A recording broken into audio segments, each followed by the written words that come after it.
Right. Giving all the praises to Yahweh Ba'ashem Yahushai, Ba'ashem Kodosh. Yahweh is the name of the Heavenly Father. Yahweh Shai is the name of the one who the world ignorantly calls Jesus Christ. Gonna jump straight into it, right? The topic of this is the grape doctrine or the law concerning the Bible, right? Which is an actual thing.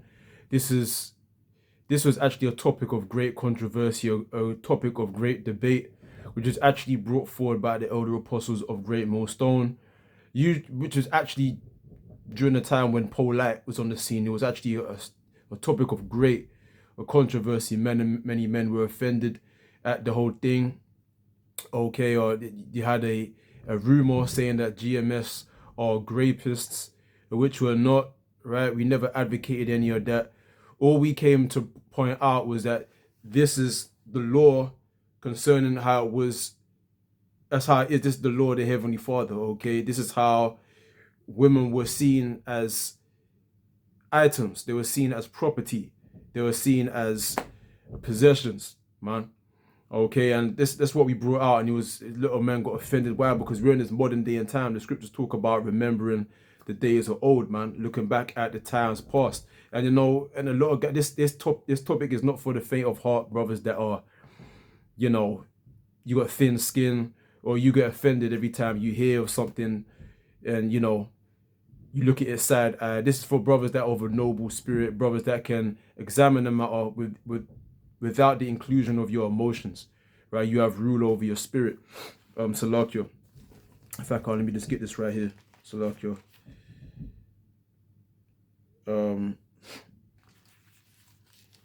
This is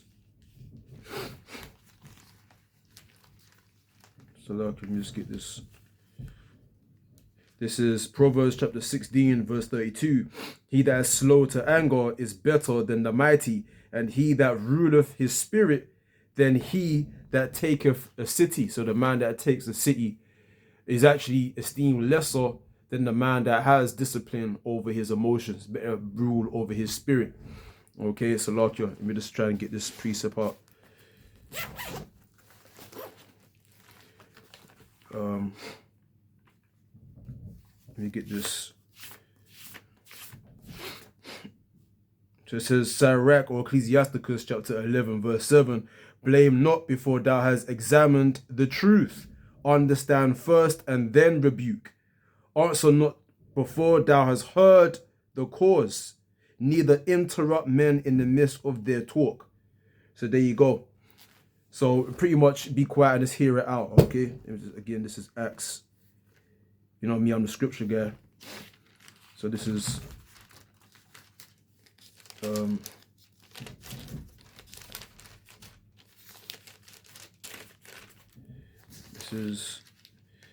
this is Acts chapter 17 verse 10. And the brethren immediately sent away Paul and Silas by night unto Berea, who coming thither went into the synagogue of the Jews in Berea, right? Which is a city in Macedonia. So it says, these were more noble than those in Thessalonica, in that they received the word with all readiness of mind and searched the scriptures daily whether those things were so. So naturally, if you hear a foreign doctrine or something that sounds crazy to you, you side-eye it, right? Naturally, it's more noble for you to hear it, receive it with readiness of mind, having ruled over your spirit, examining the cause, and searching the scripture to see whether the things that are said are so, right? More noble talking about honorable, more integral, all right? So I'm going to bring this out. This is Deuteronomy chapter 22, verse 28, jumping straight into it. It says, suppose a man is caught graping a young woman. So it actually says it verbatim in the GNT, the Good News Translation. Suppose a man is caught graping a young woman who is not engaged. Right, so this is an actual virgin. She's never been touched by a man, never been married, she's not betrothed. He is to pay her father the bride price of 50 pieces of silver, and she is to become his wife because he forced her to have intercourse with him. He can never divorce her as long as he lives. So it is actual reality. So it says suppose ye. So if this were to happen, If this were to happen in an ancient Hebrew society, if this were to happen in a city amongst our people, these are the consequences. That man that's raped that other man's daughter, the consequences that he would be forced to marry her and he would never be able to divorce her all the days of his life. Is that condoning rape? Is it saying that that's supposed to be the standard or the status quo? No, men didn't go around willingly doing that. The status quo was weddings. There were weddings, meaning two families get together and they arrange a marriage between their son and their daughter. Okay, it was like a transaction. The son was purchasing the daughter from her father, right? So there was a dowry involved. It was a transaction because remember, like I said, in ancient times, according to the societal standard, was that a woman was property. Okay, and those of you that get in your feelings, yes, even me, for example, I don't have any children, so you could probably judge me and say, "Well, you don't have daughters. You're talking a whole bunch of shit, right?" Well, if I had daughters, I wouldn't want no man touching my. That's just me. I wouldn't want no man touching my daughter, right? But at the same time, I understand how the standard of ancient times, how women were viewed by men in a patriarchal society, in a patriarchal system in ancient times. The scriptures talk about. Let me get this right now. This is Isaiah. You already know the one I'm about to get. This is Isaiah, the prophet Isaiah 46, verse 8. Remember this and show yourselves men. Bring it again to mind, O ye transgressors. So showing ourselves as men, we have to bring it back to our minds how things once was. O ye transgressors. Talking about you modern age men, you Israelite men. Okay, because we're the transgressors. We transgress God's laws. So it says, remember the former things of old. Right, so there you go. Remember the former things of old. Let me just get this right now. This is Psalm 70. Psalms 77, verse 5. I have considered the days of old, the years of ancient times. Do you understand? So part of coming onto this truth is being reborn and adopting a mind frame of ancient times. We're living in a modern day world, but we're not abusing this world. Why? Because we know that the Lord is going to make all things new again, going to revert things back to how it was in ancient times, only in the kingdom. We're not going to need to worry about our daughters being whores or harlots, or, you know, your daughter going out there and, you know, being raped or anything like that. We don't need to worry about that. We're not going to be lacking in anything. No man in Israel is going to be lacking women or anything like that. There's not going to be any grievances or frustrations amongst our people. But anyway, but the point is that I want to help men understand how women were seen. That they were items, they were property. Here, the scripture actually tells you that if you have a daughter or a wife, if you have a wife and your wife decides to make a vow to the Heavenly Father, she decides she wants to make an oath to the Most High. If you disapprove of that oath, whatever oath it may be, as the husband or the father to your daughter, if you disapprove of that oath, you can make it void. You can nullify it. That's how insignificant women were in the patriarchal society. Did you understand? Or for example, just watch any epic movie. It gives you an example how women were seen. For example, I watched that movie Mongol, right? I'm pretty sure a lot of you mothers don't know about this movie called Mongol. It's pretty much based off a true happening, a true story of a man called Temujin, which later on became known as Genghis Khan. He was like the king of the Mongols, the Mongol Empire. He was on the scene, I believe, during like the 11th century. And they were savages, man. They were first, before he unified all the tribes, they were split off into little tribes, right? And a lot of them tribes, there would be rivals, there'll be like kind of one another's ops and stuff. But now, if you wanted to make peace with your enemy, what would you do? You would send your son to marry one of the daughters of your tribe, right? For example, you one of the ops, the tribes. I send my son to marry one of the daughters of your tribe. So your daughter, all the young girls, they're probably like 7 years old. That's what it's shown in the movie, okay? So it's not sure how accurate that movie is, but it shows how the young girls in that tribe would be lined up 7. And my son, for example, for my tribe, he'd be the same age. And he'd be picking one of them from that tribe. So that's how it was. And remember, he ain't reached puberty yet. So he's just picking one until he grows older to reach puberty. Then he'll be joined onto them. So it's all like arranged marriages almost. Hell, and then when the time came where he did come to puberty, and he got joined onto the woman that he picked all them years ago, what happened was an Op tribe came and slaughtered that whole tribe, his father's tribe, and kidnapped his wife, the wife that he picked when he was younger, right? So he wasn't even able to pop her yet. The enemy came, the enemy took her, kidnapped her. So now what did he do? He went to his brother's tribe and he said, listen, can you help me take vengeance and get back my woman, right? And his brother said, would you care about one woman? I'm not gonna declare war and have all my men killed over a fucking woman. Do you understand?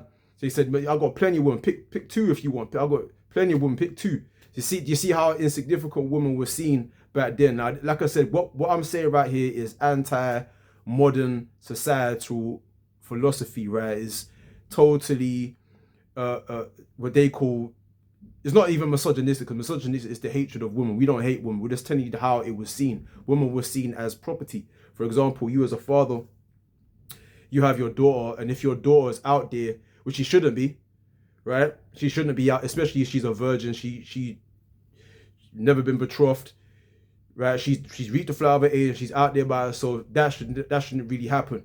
Okay, if you as a responsible father, you shouldn't have your daughter out there unmanned, unguarded. She's out there, and if she gets spoiled, if somebody comes through and grapes her, then it's seen as somebody's come and damaged your property or your goods.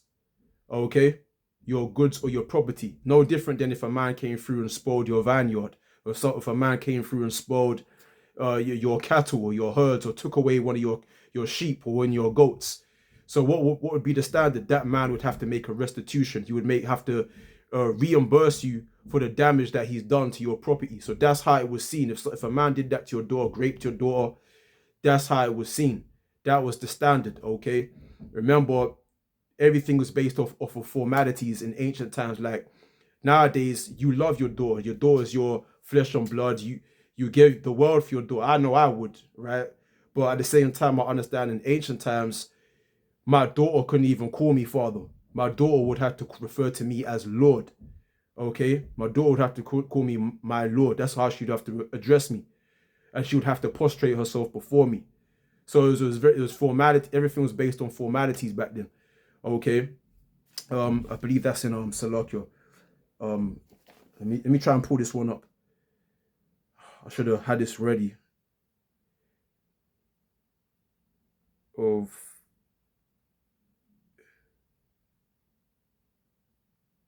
Lucky if I can just bring this one up. Take a while to just upload. Genesis, right? I'm trying to bring this one out. Genesis.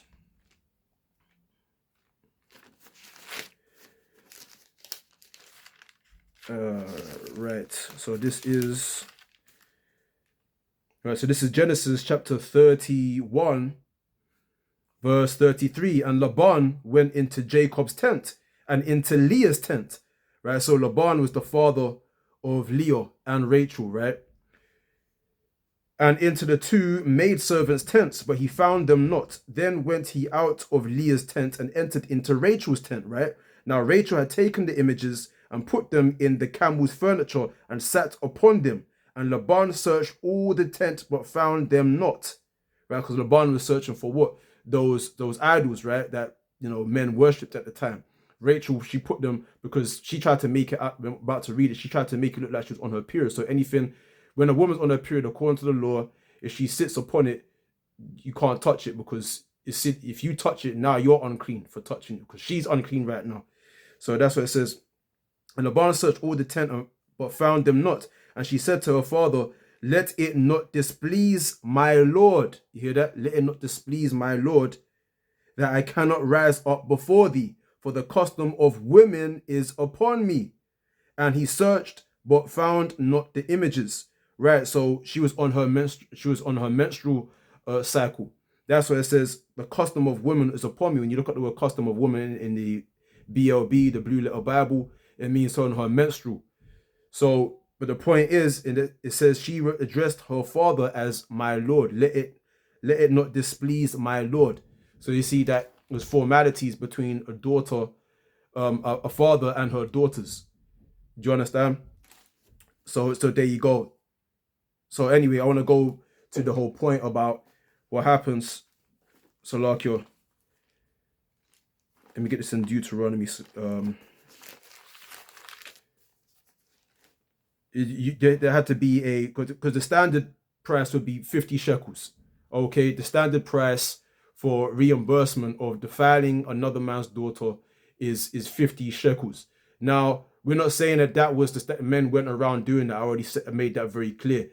I'm just saying the law is basically saying, suppose that were to happen. Say if that did take place in a city, shit happens. We're in a city, shit happens, murders, things like that of that nature happen, right? A woman, your daughter out there in the field, she's not meant to be out there, like I already told you, by herself. Really, when she reached the flower of her age, as a father, you should have already married her off. Okay, you should already understand that what comes along with having daughters is that a time will come where she's gonna want man, and if you don't do the honors of marrying her off, a next man's gonna come around and do the honors for you, man, or she's gonna go out there and make a hoe of herself. So you had responsibilities as a father. The Bible goes all up into that. But anyway, I want to put things into perspective first. So the standard price was 50 shekels of silver. It tells you that in Deuteronomy 22 verse 29. Then the man that lay with her shall give unto the damsel's father 50 shekels of silver. So that was the dowry price, standard. But it could vary, right? It was open for negotiation because depending on the value of the woman, right? If she was of nobility, then it could be more. For example, let me get this right now. Second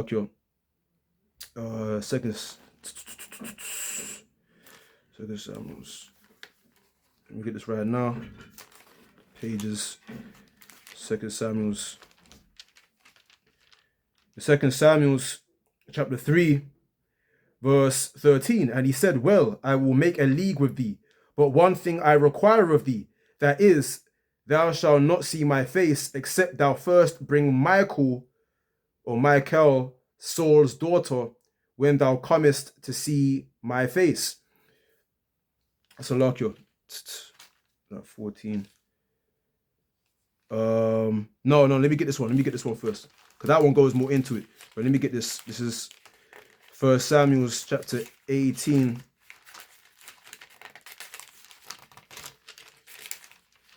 This is 1 Samuel chapter 18. Verse 19, but it came to pass at the time when Merab, Saul's daughter,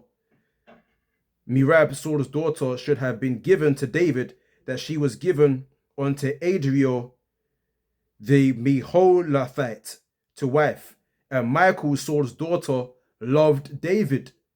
And they told Saul, and the thing pleased him. And Saul said, I will give him her, that she may be a snare to him, and that the hand of the Philistines may be against him. Wherefore Saul said to David, thou shalt this day be my son-in-law in the one of the twain. And Saul commanded his servants, saying, commune with David secretly, and say, behold, the king hath delight in thee, and all his servants love thee. Now therefore be the king's son-in-law. And Saul's servants spake those words in the ears of David, and David said, seemeth it to you a light thing to be a king's son-in-law, seeing that I am a poor man and lightly esteemed? And the servants of Saul told him, saying, on this manner spake David. And Saul said, thus shall ye say to David, the king desireth not any dowry, but 100 foreskins of the Philistines. So you see what I'm saying? So depending on the nobility of the woman or the class of the woman, it could be required that a man might have to go and put his life on the line out there in the field somewhere, challenging the lion, or he might have to put his life in danger in order to acquire that woman. So it could be that. Or if a woman was a hoe or harlot, the price would be significantly lower. If I go to this Hosea, this is Hosea chapter 3 verse 1. Then said Yahweh unto me, go yet, love a woman beloved of her friend, yet an adulteress, according to the love of Yahweh toward the children of Israel, who look to other gods and love flagons of wine. Right? So the same way the Most High loves his people, but they're a bunch of hoes go and pick a woman, but she a hoe, right? So I bought her to me for 15 pieces of silver. You see that? Remember that the standard price was 50, but because this woman's a harlot, she's only worth 15. So it says, so I bought her to me for 15 pieces of silver, and for a homer of barley, and a half homer of barley. And I said unto her, thou shalt abide for me many days, thou shalt not play the harlot, and thou shalt not be for another man. So will I also be for thee. So you see that I'm saying. So back then in ancient times, you can rent a hoe. You can rent a hoe and give her the money, give her, the barley, what's it? Let's say the homer of barley, so forth and so on. I might have to look into that to see the measurement of what that is, but obviously it's nowhere near the amount of 50 shekels. And you say, listen, you're gonna be mine. You're not gonna see no other man. You're gonna have my kids, and you're gonna stay put until I say, okay? Because back then that's how it was. So that's the price of a woman. So that would be the reimbursement. For example, if a man, like I said, raped another man's daughter, that would be the standard price, okay? That would be the standard requirement depending on what the terms and conditions of the father, okay? Because remember, you might get pissed off. You found out that your daughter got raped. You might go into flip out mode. You might go into flip mode. You might go into crash out mode, right? But at the end of the day, you're going to have to consent to the standard of society. The standard of societal standards, or the law of the land, is that is seen or regarded no different than when a man damages a possession of yours, okay, or takes away a certain possession of yours, okay. Let me get this Romans. Let me get this right now, because that's how it was. I don't want to hear guys getting in their feelings and everything like that, because naturally we don't want our daughter. That's why, as a father, you have to stand on business. You have to make sure your daughters, you get them married or get them betrothed. So if a man does decide to try and take your daughter by force, then you can say, well, I betrothed her, so now that man has to forfeit his life for doing that, for damaging my daughter, right? So this is Romans 13, verse 7. Render therefore to all their dues, tribute to whom tribute is due, custom to whom custom, fear to whom fear, honor to whom honor. Owe no man anything but to love one another, for he that loveth another hath fulfilled the law. But the point is at verse 7, render therefore to all their dues. You have to render unto a man his due. Because why? Because you've damaged his quote-unquote possession, which is according to custom. All right, let me get this right now. Sirach, Ecclesiasticus 36, verse 24. He that getteth a wife beginneth a possession. Okay? A help like unto himself, and a pillar of rest. Where no hedge is, there the possession is spoiled. Right? So as a father, you're supposed to be the hedge. So if your daughter's out there and then she gets raped, it's gonna give rise to certain questions like, why? How comes she wasn't already married off? Right? She's reached the flower of her A1. And plus, what's she doing out there in the field, unmanned, unguarded? Because a woman was meant to be a keeper of the household. She could, when she left, she would usually leave being accompanied by a man in her house or by maidservants. That which is, again, according to custom. So it says, where no hedges, there the possession is spoiled, and he that have no wife will wander up and down mourning. Right, so there you go.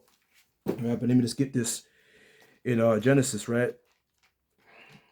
So this video is a bit long-winded, but I'm just addressing certain things that this is quite controversial, and this is the reason why little brothers don't really go into it as much, because it's meat. This is the meat topic. This is a lot of topic where a lot of men that are even in the truth, that have been in the truth for a number of years, got garments on, they got relative experience in the truth, on the battlefield. Even they offended at there's levels to this truth, man. There's levels to this, and not every man is in the age that he's at in the truth is able to bear that level of meat. Why? Because he still hasn't comprehended or been able to understand how systems were in ancient times, how our relationships were between parents and their children. Okay, so this is Genesis. No, right. So this is Genesis chapter 24, verse 10. And the servant took 10 camels of the camels of his master and departed, for all the goods of his master were in his hand. And he arose and went to Mesopotamia unto the city of Nahor. Right? I believe Nahor, I believe that was Abraham's father, if I'm not mistaken. No. It was I believe that was Abraham's brother, if I'm not mistaken. Right? I have to look into it. This is, and he made his camels to kneel down without the city, by a well of water at the time of the evening, even the time that women go out to draw water, right? And he said, O Yahweh, God of my master Abraham, I pray thee, send me good speed this day and show kindness unto my master Abraham. Behold, I stand here by the well of water, is the point, and the daughters of the men of the city come out to draw water, right?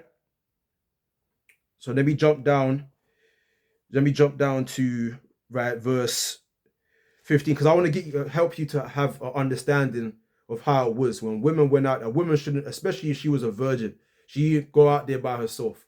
She was accompanied. This is Genesis 24, verse 15. And it came to pass before he had done speaking that, behold, Rebekah came out. Now, when you look up the name Rebekah, the word Rebekah, or the name Rebekah, it means ensnarer. I mean, that's how beautiful she was. Of the foremother of Israel, of Jacob, the foremother of our nation, was a very attractive so-called black woman.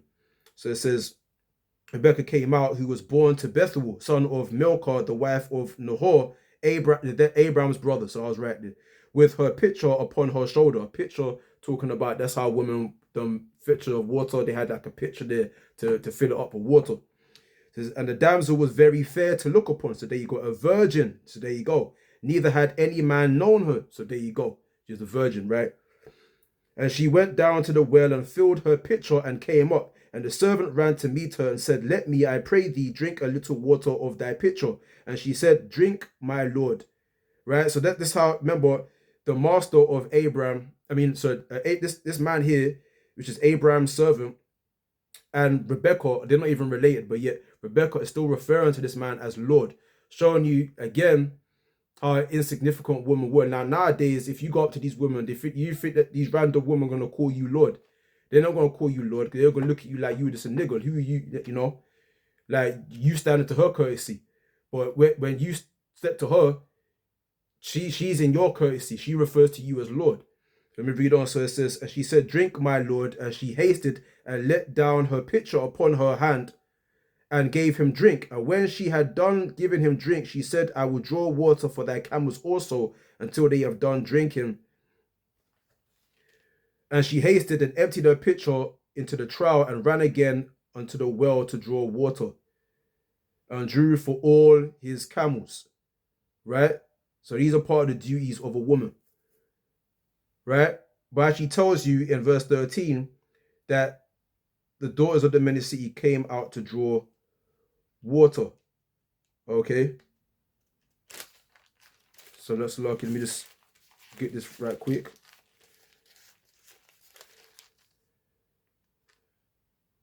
Right. So let me I will try and get that, because I know that these were, she was accompanied. She didn't go out there by herself. So Lucky, let me just try and bring this one out. Genesis 24 13 GNT. Let me see what's there. Nah. Damn. But yeah, but she didn't. You can clearly see by reading that precept, it said the daughters of the men of the city come out to draw. So she wasn't by herself, right? So anyway, let me just get this. Let's say in the precept.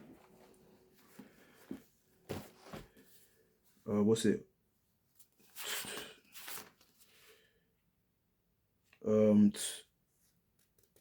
Let me just get this one precept. Right, so it says Sirach chapter 26, verse 9. The whoredom of a woman may be known in her haughty looks and eyelids.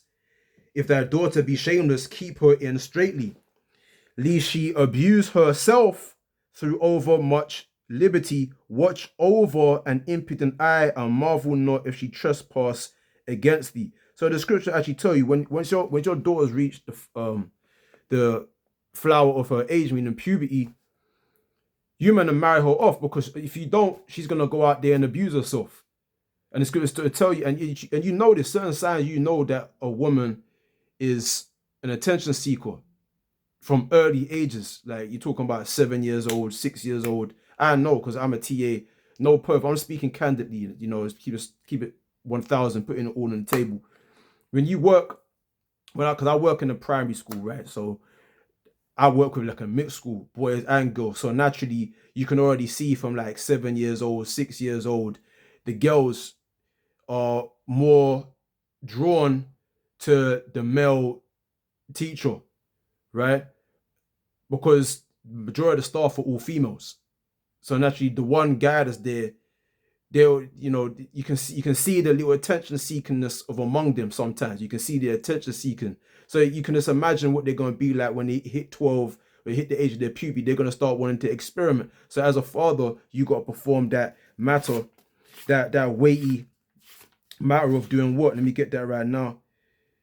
Let me get that.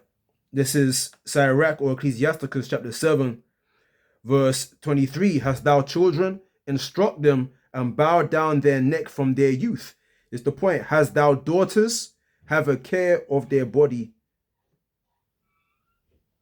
and show not thyself cheerful toward them.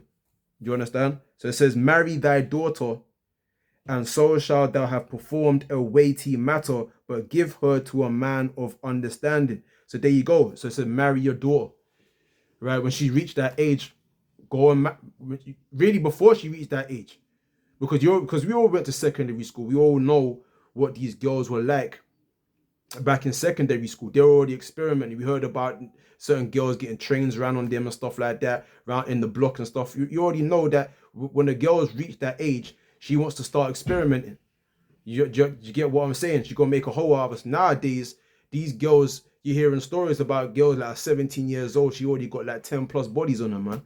Do you understand? So and that happened. Like if you didn't marry your daughter, she's gonna go and do that. That's what happened with Judah. When you read let me try and bring that one out. So like you, and the father always worried about these things. He's worried. The scripture said the father waketh for the daughter, because you worrying whether your daughter's gonna be a hoe, whether she's gonna be a good wife, that she's gonna embarrass you in front of your friends. She's gonna make you to be the talk of the town, right? So naturally, if your daughter actually a virgin, it's gonna give rise to questions. What was she doing out there by herself anyway? And you as a father, you should already have taken the responsibility of marrying her off. Okay? So if she does get graped out there, why should you be angry kind of type shit? Like, why are you angry? You should have already performed you should already perform that weighty matter of marrying off your daughter, or arranging a marriage, or choosing a suitable man of understanding to be a husband to your daughter when she reaches that age of consent. Do you get what I'm saying? So let me get this right now in Genesis. Because you got a lot of guys saying, no man, rape my daughter. Yeah, but if you look at it, what was your daughter doing out there anyway? Why didn't you marry her off already? Well, how come how come there wasn't arrangements already set in place? Why was she not betrothed? Okay. And let me get this as Genesis chapter 38. Genesis chapter 38, verse 11. Then said Judah unto Tamar, his daughter-in-law, remain a widow at thy father's house till Shelah my son be grown. For he said, least peradventure he die also, as his brethren did. So she was passed from brother to brother because they all died. And then it was passed on to Shelah, right? His youngest son. So that's usually what happens. Okay, like for example, if you're my brother and you have a wife, if you die, she passed on to me. So I raise up seed onto your name. So that's what would happen. Like, so that show, what does that show? That shows you also that it wasn't just women that were also forced into marital affairs. Men were also forced too. Men were also had to marry women that necessarily didn't really want to marry or produce children with, but he had to because according to the law and custom, he had to raise up seed unto his elder brother that passed away. You get what I'm saying? So that sometimes that's how it can go. So read on. For he said, lest peradventure he die also, as his brethren did.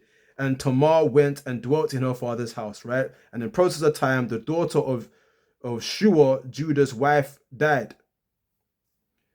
And Judah was comforted and went up unto his sheep shearers to Timnath, he and his friend Hirah, the Adulamite. And he was told Tamar, saying, behold, thy father-in-law goeth up to Timnath to shear his sheep. Okay, so this is what Tamar is here. Remember, she's supposed to be, was promised to Shelah, right? When he grows up. But Judah, he done forgot about it. He's gone up to bereave his wife. And it was told Tamar, right? So verse 14, and she put her widow's garments off from her and covered her with a veil and wrapped herself and sat in an open place, which is by the way to Timnath, for she saw that Shelah was grown. So this is a time that she was supposed to have been given to Shelah, right? Was grown, and she was not given unto him to wife. Then Judah saw her, he thought her to be a harlot because she had covered her face. So she went out there and hid herself. You see what I'm saying? So this is what happens when, as a father, you don't perform your duties in marrying off your daughter when she reaches that age. She's getting her feelings. She wants to have her experience. She wants to get her test drives in. She wants to test her vagina out, man. Right? And you haven't married her off. So what do you think she's gonna do? She's gonna go out there and hoe herself. Right? The scripture said, watch over an impudent eye, man. And Judah didn't do that. Judah wasn't watching over it. He done forgot about it. That's why in the end, when he found out that she don't hold herself, he was down the ready to burn her alive, because that's what men did. Men burnt, because scriptures, according to the law, you're not meant to have no whore among the daughters among our people, right? So he was gonna burn her, right? But then when he found out that it's because he neglected his responsibility in wifing her off to his now grown son Shelah, then he found out he was in the wrong. So you see what I'm saying? So when you as a father don't perform your responsibilities and marrying off your daughter when she's reached that age, don't get mad when she goes out there and hoes herself. Don't get mad when another man does the honor in taking her by force. Cause you see, and that's why it said that, okay, he's done the honors because you neglected to do the honors. Right? You didn't do the honors. So next man, he did what you should have done. Okay? Or she's gone off and put herself, or a woman will go out there and put herself in the close vicinity of other men where she knows she's not supposed to be doing that. Okay? Because as a virgin, as women that were virgins, they were not supposed to go anywhere near other men. Okay? They're supposed to stay under wraps underneath their father. So look it. Let me fix that. Let me try and get this one. This is right. So this is 2 Samuel chapter 13, verse 1. David's son Absalom had a beautiful unmarried sister named Tamar. Amnon, another of David's sons, fell in love with her. Okay? He was so much in love with her that he became sick because it seemed impossible for him to have her. Okay? As a virgin, she was kept from meeting men. You hear that? As a virgin, she was kept. First, it was unlawful for him to have her because they were both like, that was his sister-in-law. Okay? That was his sister-in-law. So they were from the same father, but different mothers. Do you understand? So according to the law, you're not supposed to do that. You're not supposed to have your sister-in-law to wife. So when you actually read the story, he took her by force, right? And then he kicked. See this, I can't. See this. This is a deep topic. I might have to do another part to this, man. But what happened was she refused him by right because is a sin. You're not supposed to marry your sister-in-law, right? But he didn't care. He took her, he forced her, you know, he had sex with her, and after that he kicked her to the curb, which is even worse. And she even said that. He said, well, it's bad enough that you took me and we're both related, and now you're kicking me to the curb, you know? So he done create straight up 40. But anyway, the point is that when you was a virgin, when a woman was a virgin, she was not supposed to be going anywhere near other men. Do you understand? So the fact that your daughter's out there in the field and she gets raped, yeah, and she's at the flower of her age, is gonna have to be held in question. What was she doing out there anyway? And why was she not married? Why was she not betrothed at her age? Why did you not perform the responsibilities of a father yet? You know? So now you're gonna have to, okay, you've done it, all right. How are you gonna reimburse me? Then it's gonna be, especially if the man had not money to pay, what would happen then? Then he'd have to be sold as a servant to work, because that's how another way where a man could earn a woman. He'd have to work as a servant underneath you to reimburse you that way. If he didn't have the money already, if he was not a man of wealth, he would have to reimburse you that way. Or if a man, for example, just like Abner right there, he popped his sister-in-law and he done kicked her to the curb, right? So imagine that's a man, it could have been found out that was his intent. He popped a daughter of Israel and had absolutely no intention of wifing her, because he's a broke motherfucker, right? He had no intention. If he get caught, he's gonna have to pay a terrible price for that. He's gonna have to get his whole shit broken up, man. But anyway, let me bring this up. Sorry for my language, you know, I could, but sometimes I just, when I'm in the spirit, I just speak candidly. Let me just get this in Matthew's. Then I'm gonna end it out. I'm gonna have to come back to this because it's actually a deep topic. Matthew's chapter 18, verse. Let me start from verse 22. Yahushua saith unto him, I say not unto thee until 7 times, but until 70 times 7. Therefore is the kingdom of heaven likened unto a certain king. This is the point now, which would take account of his servants. And when he had begun to reckon, one was brought unto him which owed him 10,000 talents. So again, going back to a man that he didn't have enough to summarize 50 shekels of silver. That's the average, that's the dowry for an average virgin of Israel. So this is the guy that had not the money, right? But for as much as he had not to pay, his Lord commanded him to be sold, and his wife and his children and all that he had, and payment to be made. So there you go. The servant therefore fell down and worshipped him, saying, Lord, have patience with me, and I will pay thee all. Right? So you can read the whole thing. Then the Lord of that servant was moved with compassion and loosed him and forgave him the debt. Right? But let me jump down to this now. So this is verse 33. Because it shows that the servant is just a whole about forgiveness. When you don't forgive your enemy, right? Why should the Lord forgive you? Pretty much. That's what the whole parable goes into. So now let me get to the point. Verse 34. And his Lord was wroth and delivered him. Let me start with verse 33. Shouldest not thou also have had compassion on thy fellow servant, even as I had pity on thee? And his Lord was wroth and delivered him to the tormentors till he should pay all that was due unto him. Okay? So naturally, if a man, his intent was evil and he just wanted to get his rocks off, pop a virgin and go about his business, right? Just like what Abner did to his sister-in-law, then he'd get sold. He'd get beaten up. He'd get his ass whooped. Why? Because you done created folly in Israel and tried to make a whore out of the daughters of Zion. And pretty much disrespecting your neighbor at the same time. The father of that daughter. So he'd be delivered, he'd be sold into servitude underneath that father until restitution is made for how many amount of years, according to the father, right? And he'll be delivered to the torment. He gets his ass whipped. Okay? So there you go. And not only that, not then after all that, he'll be forced to marry the daughter, and he will never be able to divorce us. Now the daughter might hate him and be bitchy to him for every day of his life, and there's nothing he can do about it. He can't divorce her, because in ancient time, men could divorce women, say if he found no pleasure in her, or for adultery or so forth, so on. But in this case, when a man has taken a woman by force, he can never be rid of her. He's forced to take responsibility for her for the rest of his days. Okay, so this is what would happen if that were to happen in Israel.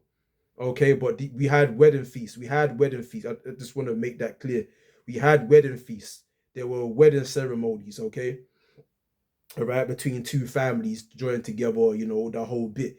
That was that. But if it were to happen about women getting raped, whatnot, then there's procedures, there's consequences to that, and then it can be lengthy.